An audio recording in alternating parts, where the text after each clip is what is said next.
আজ থেকে প্রায় ৮ মাস আগের কথা। হামজা চৌধুরীর অভিষেক ম্যাচ ভারতের বিপক্ষে। বাংলাদেশের ফুটবল টিম যখন এশিয়া কাপ বাছাই পর্ব ম্যাচটি খেলতে ভারতে পৌঁছায়, তখন তারা বাংলাদেশ ফুটবল টিমের সাথে কেমন ব্যবহার করেছিল এ খবর হয়তো আমরা কম বেশি সকলেই জানি। তারা বাংলাদেশ ফুটবল টিমকে প্রস্তুতি ক্যাম্পের জন্য কোনো মাঠ দেয়নি। অবশেষে বাংলাদেশ দল একটি স্কুল মাঠকে ভাড়া করে প্রস্তুতি নিয়েছেন।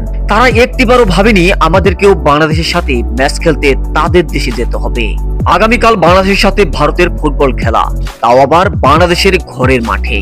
এখন প্রশ্ন হচ্ছে, তারা যে বাংলাদেশে খেলতে আসবে, তাদেরকে যদি প্রস্তুতি মাঠ না দেওয়া হয় কেমন হবে? বাংলা ভাষায় একটি কথা আছে, ল্যাংটার কখনো শরম লজ্জা নেই। আর সেই ল্যাংটা হচ্ছে ভারত।